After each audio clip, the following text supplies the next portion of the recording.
It's Wednesday, September 17th, and I'm just wondering if Jerry Jones learned a lesson from the Micah Parsons situation.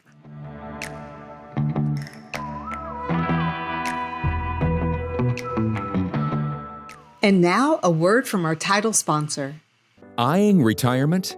We aim to turn your nest egg into a paycheck with half the amount you've been led to believe. Fluent Financial combines in-house portfolio design risk management with income-generating investments designed to aid your financial independence.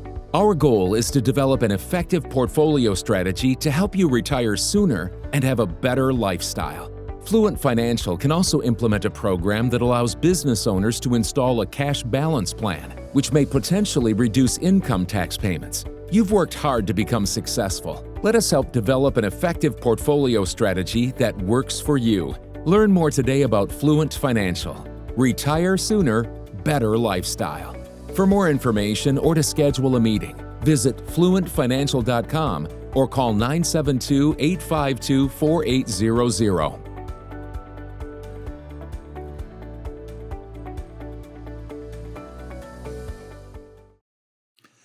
Did the Micah Parsons debacle actually teach Jerry Jones something important?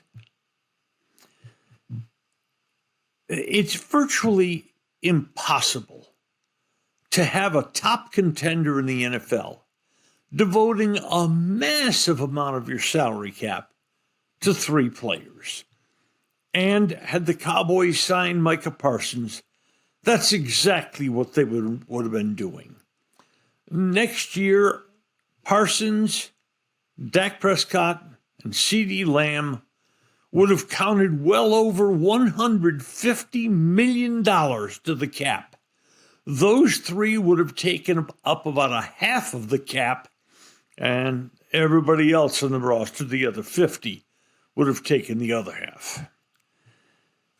But Jerry got mad. In March, he didn't get Parsons to accept a cheaper contract. That's because Parsons' agent said, "What? You got to be kidding me. Don't sign that."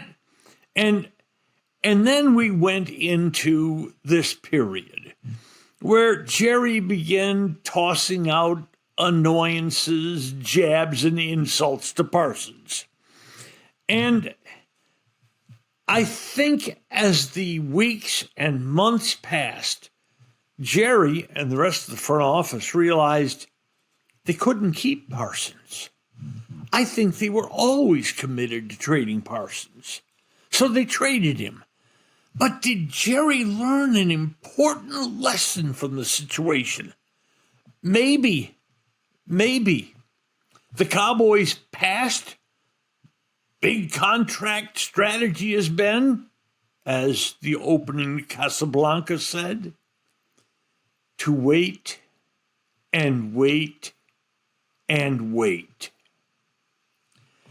That was a very failed strategy. It failed with the Zeke Elliott contract. It failed with the Dak Parsons contract. It failed with the CeeDee Lamb contract. And it failed with the Micah Parsons contract. But here's the deal.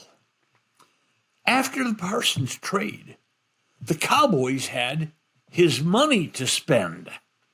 So what did they do with it? Well, they actually acted quickly. They signed tight end Jake Ferguson, 4 years, $12 million a year. They did that because they realized that if Ferguson left, they had no real option. Then they signed star cornerback Deron Bland, 4 years, $23 million a year, and they got a bargain there. Bland in free agency after this season would have cost more than that. But the key, remember how the Cowboys waited and waited and waited on those others? Tyler Smith, their star guard, has 2 years left on his rookie contract. But the Cowboys jumped in and gave him a new 4-year extension at $24 million a year. And by 2027, when that contract starts, that's going to be a bargain, kids. Believe me, that's going to be a bargain. But Jerry should have and could have started doing things like this earlier. He could have gotten bargains with Dak Prescott and Lamb and Parsons. He just didn't. And now it appears the Cowboys' approach has changed significantly. Maybe they can use more of that money to sign others. They've already given free agent defensive end Jadeveon Clowney some money to hopefully beef up the pass rush that was so mediocre against aging Giants quarterback Russell Wilson on Sunday. Maybe they can use some of it to keep free agent to be kicker Brandon Aubrey. Oh, they better do that. And maybe keep Sam Williams, the defensive end, also a free agent to be. They're not strong at that position. And wide receiver George Pickens, I still think he's going to cost way too much in free agency. But overall, this is refreshing. The Cowboys are being aggressive. They're trying to save some cap money by not letting free agents get away or by signing them early to bargain contracts. We can only wish that it would have happened sooner. But let's all thank the gods of football. At least it's begun happening. Next up, college football. What do you want from your favorite restaurant? Fantastic personal service, a cheery, welcoming, spotless atmosphere, and, of course, great food.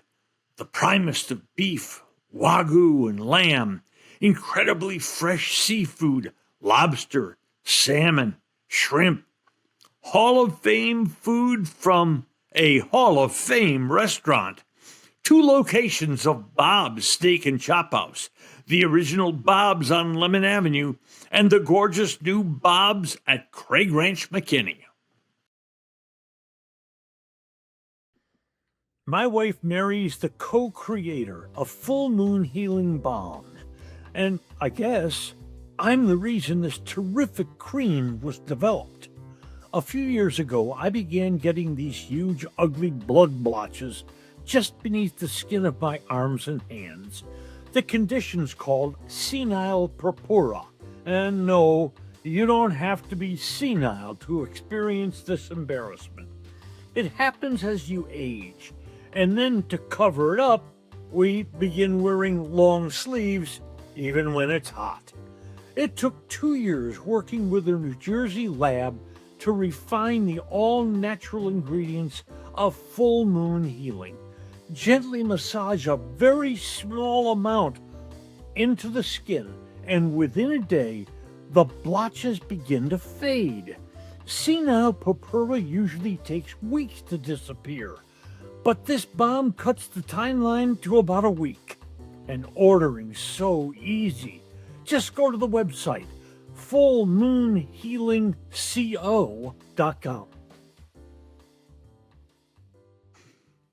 We told you on Monday about the cream puffs that were on the schedules of college football teams last weekend. And we also touched on a couple of Texas schools that are struggling much more than they figured to struggle to start this season. Texas and SMU. Well, today, 4 Texas schools who have to be pretty darn happy with their starts to the season. And that begins with Texas A&M and their heart-stopping 41-40 win at Notre Dame on Saturday night. Road wins against top 10 teams, those are things that don't happen a lot at Texas Agricultural and Mechanical. I'm sorry. I'll start it again. On Monday's show, we talked about the cream puffs that power conference teams had on their schedules last weekend, gimme wins. We also touched on two schools from Texas that can't be very happy with the way they've started the season, Texas and SMU. Today, 4 Texas teams who have to be pretty doggone happy the way they've begun the season. And that starts with Texas A&M and their heart-stopping 41-40 win at Notre Dame on Saturday night. Now, wins over top 10 teams on the road, they don't happen very often for Texas Agriculture and Mechanical. Before the upset of Notre Dame on Saturday night, the Aggies last won a road game, or I should say road games, against top 10 foes. That was 2014, when they beat South Carolina and Auburn. A couple of years before, that incredible Johnny Manziel game where they won at Alabama. That was 2012. Before that, the last top 10 win on the road for Texas A&M, was 1979 when they took down Joe Paterno's Penn State Nittany Lions in Happy Valley.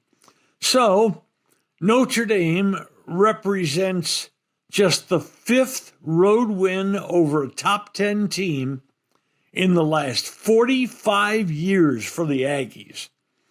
But that win has propelled them into the top 10 of this country.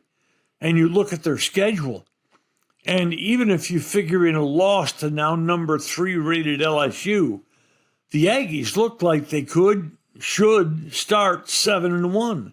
Now, they started 7-1 last year and promptly lost 4 in a row.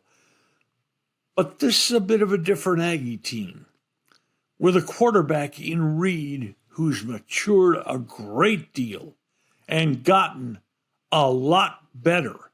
And that's where Aggie hopes for the season rest. Next, it's early, but let's look at some other Texas teams that have been playing well. TCU's 2-0. Now, their schedule includes a beatdown of Bill Belichick's North Carolina team in his first ever game as the Tar Heels coach. But at 2-0, TCU's not in the top 25. But they could get there if they can win at home this weekend against SMU. And then, of course, starts that bizarre Big 12 schedule where almost every team can beat you on any weekend. Then it's Texas Tech. The Red Raiders are 3-0, and they don't have any good wins. But that's still got them ranked number 17 in the country. But good wins? There's a chance for that this Saturday. They're an underdog playing at Utah, and a win over Utah would probably bump Texas Tech into the top 15, maybe even a 12, given what else might happen this weekend.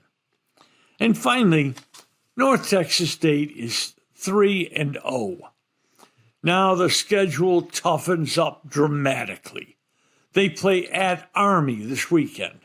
And then there's South Alabama, and they're not bad. And South Florida, they're not bad. And after that, UTSA. But if North Texas can wind its way through this minefield, their last 5 games of the year, only Navy seems to be a significant opponent. So if North Texas can avoid the potholes the next few weeks, they can be dreaming big in Denton, Texas. And now a word from our title sponsor. Today's episode has been brought to you by Fluent Financial, Retire Earlier, Live Better, and by Bob's Steak and Chop House on Lemon in Dallas and in Craig Ranch in McKinney. Bob's, a Dallas tradition for more than 30 years. If you've enjoyed Just Wondering, please hit follow, and a fresh new episode will land in your mailbox early every Monday, Wednesday, and Friday morning. Should you know a sports fan who might like our work, please share our contact information with that person. Just Wondering is technically directed by my wife Mary, who is also occasionally a talent on the show. It's produced by Mike Matern, edited and posted by Ashley Bullington. Thanks for listening to today's episode of Just Wondering. I'm Norm Hitzges, and know that every day I'll be just wondering about something. And I'm Mary Hitzges, and I'll just be wondering too.